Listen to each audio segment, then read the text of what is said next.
What would you do if you were emperor? With Sid Meier's Civilization, you are the emperor. You controlled your own personal civilization and build it any way you want. Don't like schools? Don't build any. Think the Romans were crude? Wipe them out. When your advisors tell you what to do, you tell them where to go. Attack your enemies like a ruthless warlord. And if they're really a pain, make them. I don't know what that means. You've got the power to take on the greatest leaders in history. That's what it says. Make them. This is Sid Meier's Civilization from Asmic Ace Entertainment and published by Koei in 1995. It's, of course, part of that Civilization franchise that Sid Meier fella made. And it's really, really popular, really good series. And you know what?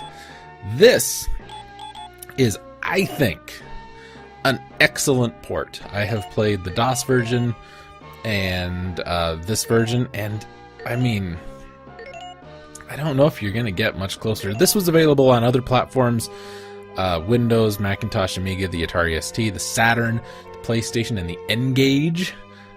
There was a multiplayer remake called CivNet that came out for PCs in 95. And yeah, I mean, this, not only does it look a lot like the game, the original DOS version, it sounds like it, and it plays like it. The only thing that's really missing is the copy protection. So how about that? Turn-based single or multiplayer strategy game where you start at the role of the ruler of a civilization, and yeah, we just have to build an empire with trade and commerce and scientific advancements and a lot of micromanagement, but less than some other games. Exploration, warfare, diplomacy, all of that take place in the game. The game begins in roughly 4000 BC, before the Bronze Age, and can last on through 2100 AD on the easiest setting with the Space Age. And yeah, it's been called one of the most important strategy games of all time. It has a loyal following of fans. High level of interest has led to the creation of a number of free and open source versions and inspired similar games. When previewing Civilization in December 91, Computer Gaming World stated that a new Olympian in the genre of God games has truly emerged, comparing its importance to computer games to that of the wheel. The game was reviewed in 92 in Dragon by Hartley Patricia and Kirk Lesser. In the Role of Computers column, they gave it 5 out of 5, commentated Civilization is one of the highest dollar-to-play ratio entertainments we've enjoyed. The scope is enormous, the strategies border on being limitless, and the excitement is genuinely high. It won the Origins Award for Best Military or Strategy Computer Game in 91. Computer Gaming World named it Game of the Year in 92. 93, they added it to its Hall of Fame, and in 96 chose it as the best game of all time.